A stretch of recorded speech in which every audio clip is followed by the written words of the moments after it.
దెయ్యం కనిపించినప్పుడు మనం చాలా భయపడిపోతూ ఉంటాం కదా! అలా భయపడకుండా ఉండి, అసలు దానికి ఏం కావాలో, అది ఎందుకొచ్చిందో అని మాట్లాడి తెలుసుకోగలిగితే చాలా ధైర్యవంతులే.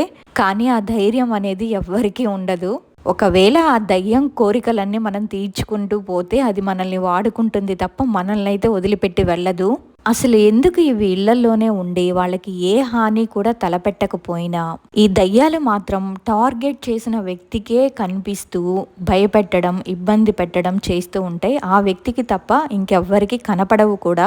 ఇలాంటి ఒక ఇన్సిడెంటే మన సబ్స్క్రైబర్ లైఫ్లో కూడా జరిగింది. మరి అదేంటో తెలుసుకుందాము.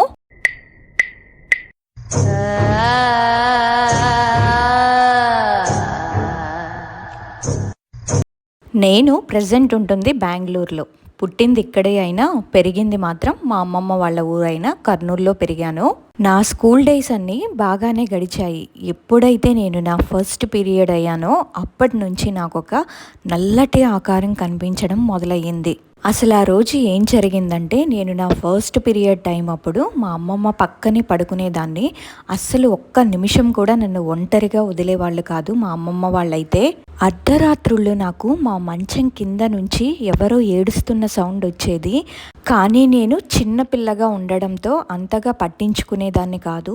ఇది అయిపోయిన తర్వాత ఒక 3-4 నెలల వరకు కూడా నాకు సెకండ్ పీరియడ్ రాలేదు. కానీ నాకు అప్పుడప్పుడు ఆ నల్లటి ఆకారం కనిపిస్తూనే ఉండేది. దాన్ని చూస్తేనే నాకు భయం వేసేది. కానీ ఈ విషయం నేను ఎవ్వరితో చెప్పేదాన్ని కాదు. కొన్ని రోజుల తర్వాత మేము నెల్లూరులో పెనుశీల కోన శ్రీలక్ష్మి నరసింహస్వామి టెంపుల్ ఉంది.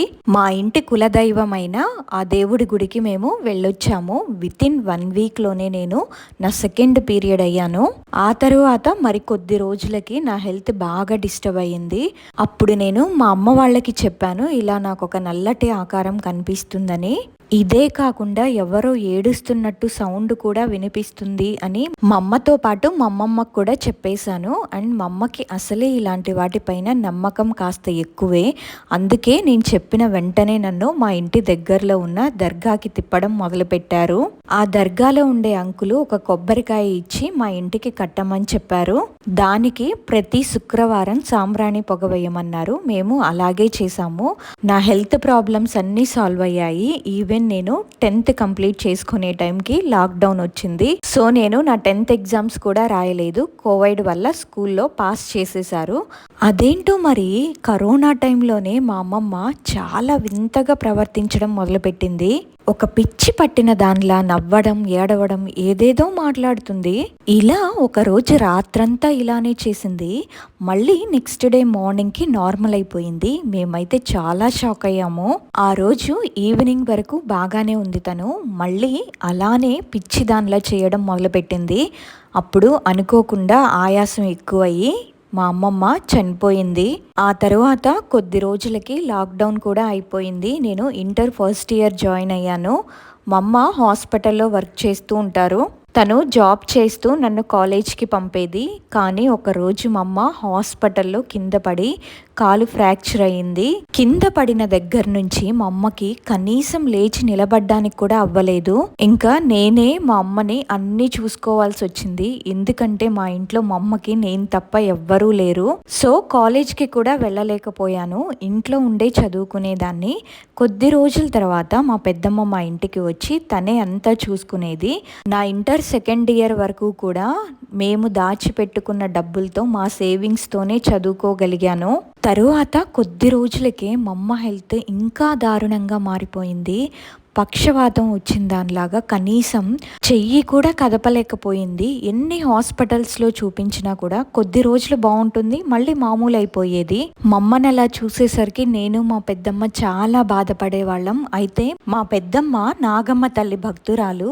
ఎప్పుడూ ఆ నాగమ్మ తల్లిని పూజిస్తూ ఉండేది. మా అమ్మకి ఇలా ఉంది అని తను ఒక రోజు నాగమ్మ తల్లి పుట్ట దగ్గర చాలా బాధపడింది.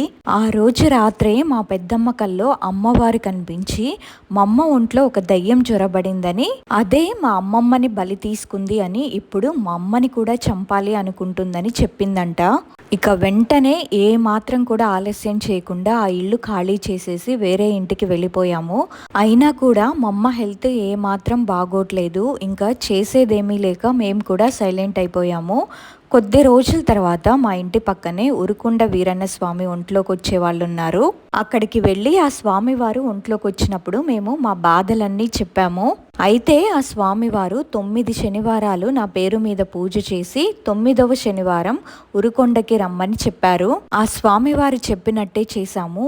ఏదో ఒక మ్యాజిక్ చేసినట్టు మా అమ్మ కోలుకుంది. 9వ శనివారం అయితే ఇంకా పూర్తిగా తనకై తాను నిలబడి నడిచింది. మేమంతా చాలా హ్యాపీగా ఫీల్ అయ్యాము. కానీ మా అమ్మ తప్పించుకుందిలే అనుకుంటే ఆ దయ్యం నాకు కనపడడం మొదలుపెట్టింది. సరిగ్గా అర్ధరాత్రి 2 గంటలకి ఎవరో లేపినట్టు నాకు మెలకు వచ్చేది. అంతేకాకుండా నన్ను బయటికి రమ్మని పిలుస్తూ ఒక ఆడగొంతు వినిపించేది. అంతేకాకుండా గజ్జల సౌండ్స్ కూడా వచ్చేవి. నేను మంచం పైన పడుకుంటే మంచం కింద నుంచి ఎవరో ఏడుస్తున్న సౌండ్స్ చాలా గట్టిగా వినిపించేవి. ఆ సౌండ్స్ నాకు తప్ప ఇంట్లో ఇంకెవ్వరికీ వినపడేవి కావు. పోనీ మంచం దిగి కింద పడుకుంటే నా పక్కనే ఎవరో పడుకున్నట్టు అనిపించేది.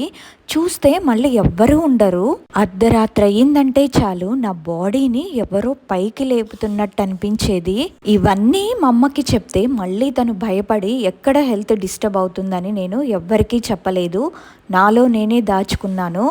పోను పోను నాకు దాని టార్చర్ బాగా ఎక్కువైపోయింది. నైట్ నిద్రపోకుండా మార్నింగ్ నిద్రపోయేదాన్ని దీనివల్ల. ఇదిలా ఉండగా నాకు బెంగళూరులోనే ఒక మ్యాచ్ ఫిక్స్ అయింది. అప్పటి నుంచి ఎప్పుడూ నా కంటికి కనిపించిన ఆ దయ్యం ఏకంగా మనిషిలాగా తెల్ల చీర కట్టుకొని జుట్టంతా విరబూసుకొని అచ్చం మామూలు మనిషిలాగే కనిపించేది. దాని కళ్ళు చూస్తే నాకు చాలా భయం వేసేది. అర్ధరాత్రి అయితే చాలు ఇంకా కనిపించేది. నేను ఒకవేళ నిద్రపోయినా ఆ తర్వాత నా గొంతు పట్టుకొని నన్ను చంపాలి అని కూడా చాలా సార్లు ట్రై చేసింది. ఏ దేవుడు కాపాడుతూ వచ్చాడో గాని నన్ను అది భయపెట్టడం తప్ప ఇంకేమీ చేయలేకపోయింది.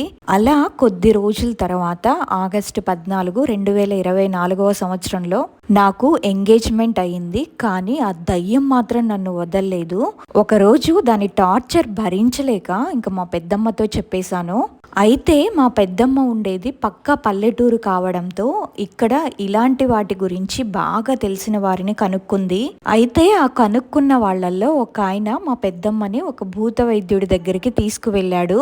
అతనేమో ఆ దయ్యం మీ అమ్మాయి పెద్ద మనిషి అయినప్పటి నుంచి ఆమెతోనే ఉంది, మీ అమ్మాయిని చంపాలని చూస్తుంది కాబట్టి అంత సులువుగా వదిలిపోదు అని చెప్పి మీ అమ్మాయి వాడే వస్తువులు, బట్టలు, జుట్టు, గోళ్ళు, కాలి మట్టి, మీ అమ్మాయి రక్తం ఇవన్నీ తీసుకొని ఒక చనిపోయిన శవానికి పూజ చేసినట్టు చేసి మీ అమ్మాయి పేరు 3 సార్లు చెప్పి శ్మశానంలో గుంట తీసి పాతి పెట్టండి, అది కూడా అర్ధరాత్రి మాత్రమే చెయ్యాలి అని చెప్పారు. సరేనని మా పెద్దమ్మ కూడా నా దగ్గర నుంచి అవన్నీ తీసుకొని అతను చెప్పినట్టే అర్ధరాత్రి 2 గంటలకి శ్మశానంలో పాతి పెట్టింది. అప్పటి నుంచి ఆ దయ్యం నాకు కనిపించలేదు. ఇబ్బంది పెట్టడం కూడా మానేసింది.